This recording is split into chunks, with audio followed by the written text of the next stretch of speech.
Welcome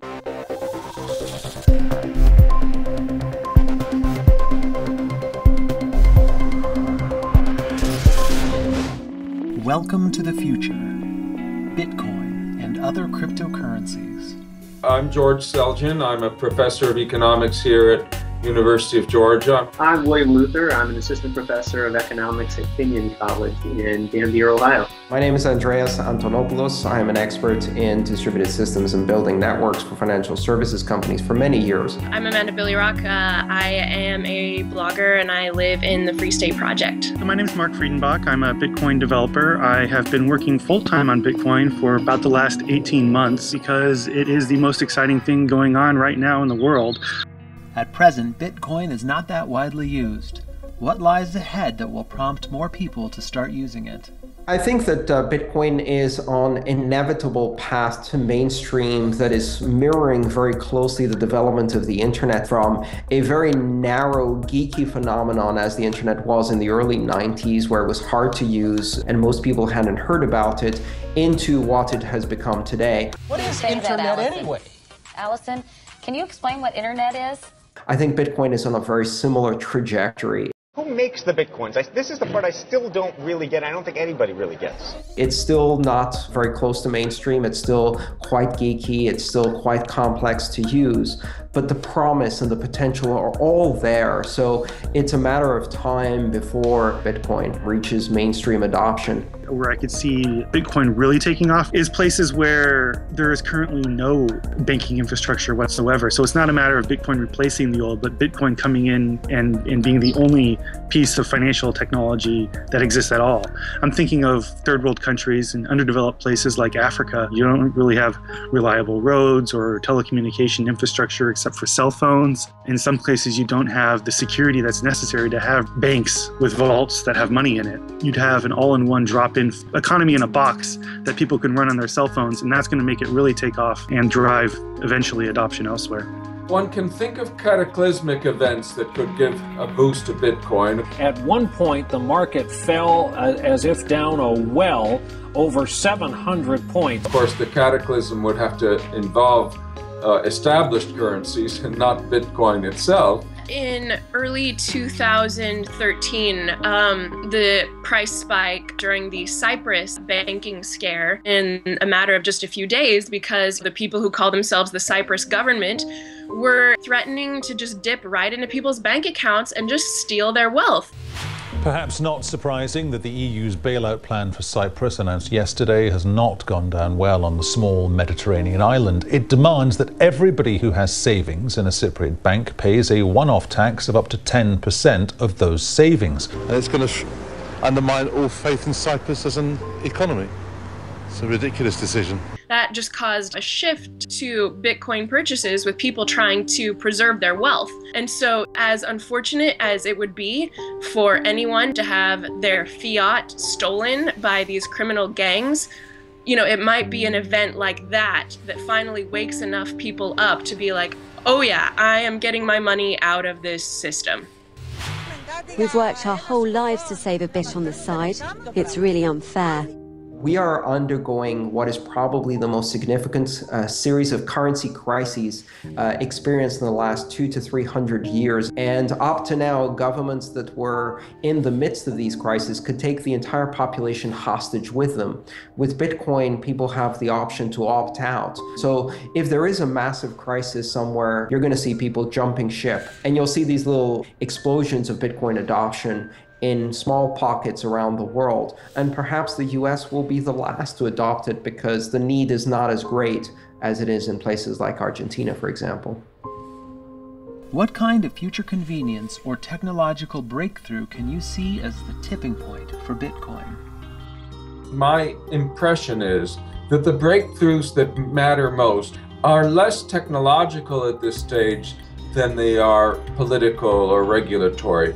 What Bitcoin could most benefit from is the government creating a regulatory environment that is conducive towards its growth as a currency, but also by allowing for the development of financial products and instruments based on Bitcoin for their free and full development. Certainly the relatively recent emergence of payment processors like Coinbase and BitPay, I think these payment processors could be a game changer. They allow businesses to accept payment in Bitcoin without actually having to receive payment in Bitcoin. It is encouraging and could be a technological breakthrough that pushes Bitcoin over the top. This is very exciting because this is my very first Bitcoin purchase. Now in the future, when you watch this, you're gonna be like, this is no big deal, because you guys will be doing this every day of your lives. I believe that the pub I go to, they're called Murphy's Tap Room. They're in Manchester, New Hampshire. The server comes to the table and they pre-program in, whatever $5 worth of Bitcoin is.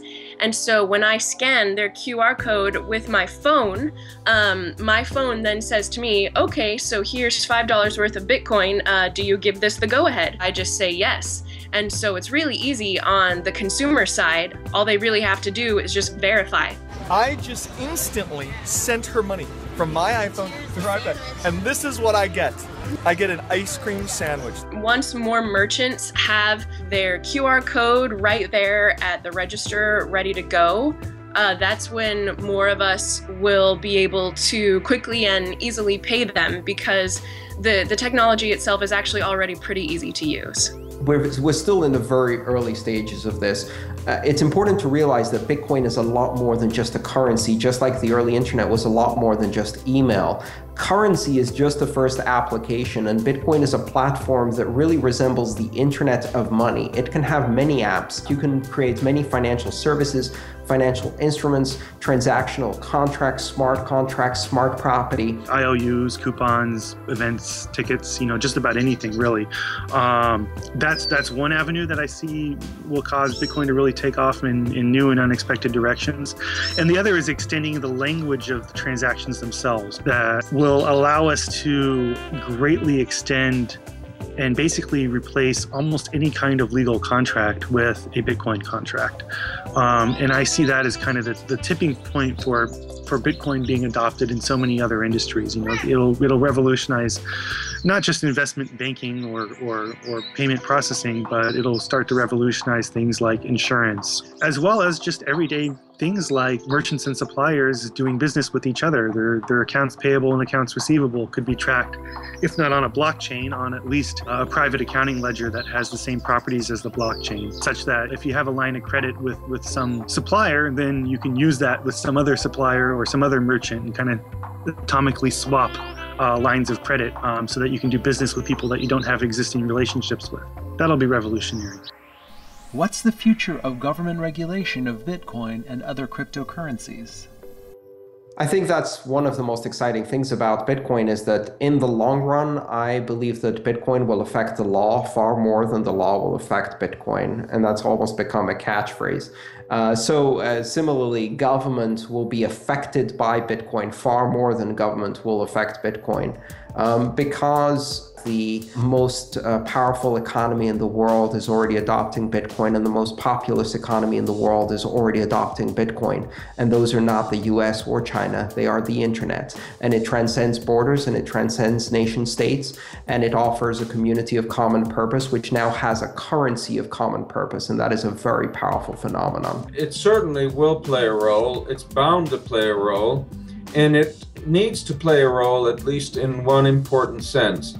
It needs to allow people to understand what its policy regarding Bitcoin is. This is also about Bitcoin arriving in Washington on the national stage and having policymakers take a look at it seriously. It's not just a hobby anymore. I'll give you an example of one area where it finally did make a decision, and that was the IRS's decision regarding treatment of Bitcoin as a commodity for tax purposes. It isn't the ideal outcome, but the point is that there are many areas where government has to indicate how it's going to regulate Bitcoin in order for Bitcoin to become more popular so that people don't have to operate under a cloud of uncertainty. When people ask that question, they typically mean like, what will the government do to regulate Bitcoin in the same way that they regulate other currencies?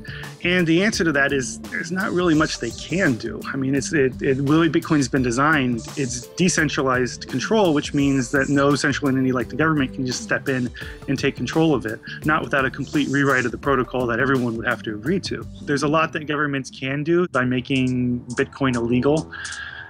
I think it is very short-sighted. If the choice for the regulator is permit money laundering on the one hand or permit innovation on the other, we're always going to choose squelching the money laundering first. Well, the nature of Bitcoin is that if you make it illegal, you can't stamp it out. It can still go on the internet encrypted in encrypted form, and ISPs won't be able to filter it. And people will still be using it for money laundering and drugs and all sorts of bad stuff. It's just that they're the only people who are going to be using it for that. So you're going to be denying the average citizen the right to low-cost financial transactions over the internet for no benefit, because you wouldn't be making any kind of impact on actual crime. If Bitcoin is pressured from a surveillance perspective or a government regulation perspective, then what we're going to see is that Bitcoin in the end may have been the most benign form of currency, and it may evolve to become much, much stealthier. There is a danger here for governments that decide to take a very oppressive position with Bitcoin, that they cause local variants to evolve that are much more stealthy, just like we saw with the entertainment companies, shutting down Napster and Nutella and LimeWire and Kazaa, many other variants, until eventually they gave themselves BitTorrent, which is not stoppable, and that has had a very big impact. In the end, they may have been better off playing nice with Napster. I think the same message applies to cryptocurrencies. So in totalitarian regimes where we see broad bans, like in Thailand and Vietnam, claims of bans, for example, in Russia, if people take a heavy-handed approach through their government against these cryptocurrencies, what they're going to get is maybe a Russian variant of a cryptocurrency that's much better at evading the local rules and regulations, which in the end is much more dangerous for a state like the Russian state than Bitcoin. It's not as easy to regulate as people think. Will greater use of Bitcoin make the actions of banks and governments more transparent or less? I am no supporter of the nation state. I am no supporter of central planning or taxation or any of those things. But at least if a government is using a cryptocurrency with the open ledger that comes with it, people can see where the money is going. Like Ben Bernanke, when he was being interviewed a few years back, when he was famously, they said, "Where did X trillion of dollars go, Chairman Bernanke?" And he responds in front of the world, "I don't know." So who got the money? To financial institutions in Europe and other countries. Which ones? I don't know. $500 billion and you don't know who got the money? With a government operating on cryptocurrency, the answers "I don't know" no longer fly, because everything is in the blockchain to be viewed. You have the FBI auctioning off the Bitcoins that they stole from the Silk Road right now, and every time they move them, everybody knows. It's online. We can see exactly where the coins went. So the government's small involvement with Bitcoin has already made this entire process far more transparent than it would have been if, say, they were auctioning off stolen cars or stolen boats or stolen houses. The federal marshals, or whatever they call themselves, were sending out an email to people who had been inquiring about bidding on those Bitcoins. And instead of doing a blind carbon copy email, they did a carbon copy email. And so the actual email identities of these people they're corresponding with about the auction were revealed to everyone. It's just so funny to watch bureaucracy try to work with technology that they can't work with. There are members of Congress who still don't really know what the internet's all about, so they certainly don't know what Bitcoin is. Yeah, definitely more transparent, because everything in Bitcoin is completely available to the public for review. In the distant future, I see very large banks acting as clearinghouses, and they will probably be using not the public ledger, but their own private accounting ledgers that they have full control over, but nevertheless interact in such a way that anyone else can download a short, succinct proof and validate that they did, in fact, run that audit themselves and that it ran correctly and that they weren't cooking the books. And you won't know, it'll be zero knowledge. You'll have no knowledge about what's actually in there, but you'll know it's correct. And so that's very good. I mean, I wish I could do that for Goldman Sachs. There's really two types of banks. There's banks that deal with customers that do depository services, and many of those are perfectly good banks, and they offer great services about security, interest rates, and financial management. And then there's banks that essentially play this giant casino of money on Wall Street. For them, depositors and customers are a hindrance. They're a nuisance. They're a low-profit product that wastes their time and doesn't make the margins you can make by taking free money from the Fed and throwing it into a giant casino, which is already rigged so that you can win no matter what happens. Those kinds of rent-seeking and parasitic behaviors don't survive very well in a world of transparency and competition. And so, Bitcoin enables something that the banks are absolutely terrified of. It enables capitalism. And the banks are terrified of capitalism because that involves actual risk. What will future success of Bitcoin and other cryptocurrencies do to the dollar and other government-issued currencies? The most straightforward consequence of the greater adoption of Bitcoin as currency worldwide, but particularly in the US, would be a decline in the demand, the real demand for established currencies, including the US dollar.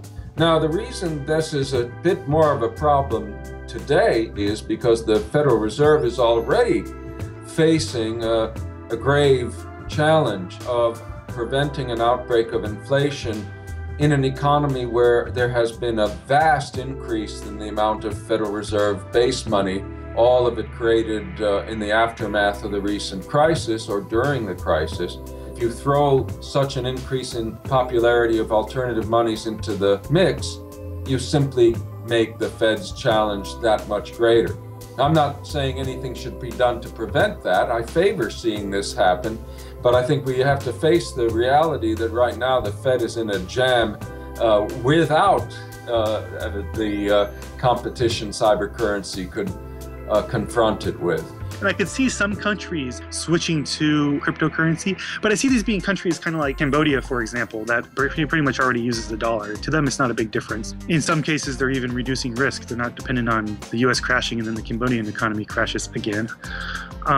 So I could see that happening in some countries. In other countries, it'll probably never happen like the US. The US just gets so much benefit from being the reserve currency, they'll fight it tooth and nail to the very end. The way in which modern democracies work involves deficit spending as a fundamental aspect of the economy. Switching to a cryptocurrency like Bitcoin doesn't let you do that because there's no longer this money issuance going on that you can then use for your deficit spending. Did you hear about the Fed? No, what about the Fed?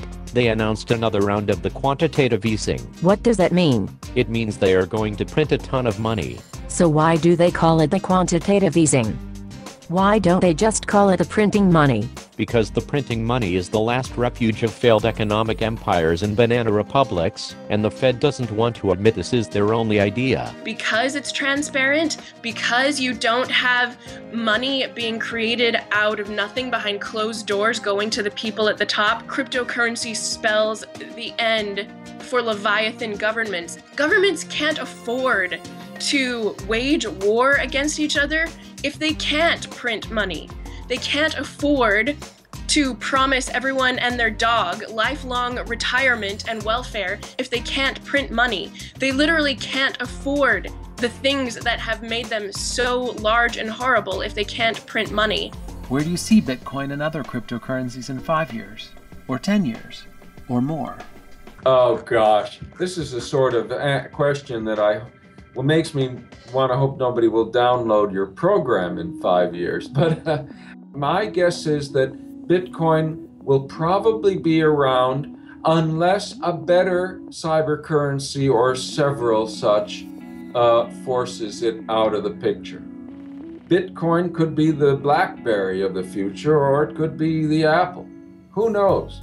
So I'm not an optimist on Bitcoin in particular, but in 10 years, I would be surprised if Bitcoin is still around. The fact is that most people are content using dollars. And now, although I'm not optimistic about Bitcoin in particular, I'm very optimistic about the blockchain technology more broadly. I wouldn't be surprised if major companies like Visa and MasterCard started processing payments like this. And if they don't, and it turns out that it is cheaper to process transactions with blockchain technology, then I think they could be outcompeted by some upstart blockchain-based payment processor. The thing to keep in mind is that today's ideas determine tomorrow's reality, and the blockchain technology breeds a lot of very interesting ideas. I think Bitcoin will be doing very well in 5 years. I'm not going to be making any forward-looking investment statements. This is not investment advice, but I think it will have to increase its market cap if it is to become successful in the way that we all think it will be. But most importantly, I see people using it in a day-to-day basis. And in 10 years, I hope that the model of banks as we're used to it now becomes a thing of the past, almost like home telephones. You know, it seems quaint these days that you have this rotary phone that you dialed people. I mean, when we have our cell phones, and yet I've only had a cell phone for maybe 10 or 15 years. It wasn't that long ago. In the very long term, people will look back and they'll look at the idea of a currency being controlled by a dozen, old white guys as a ridiculous concept, and find that systems based on predictable and trustworthy mathematics that anyone can trust, that cannot be manipulated, are probably a much better solution for everyone.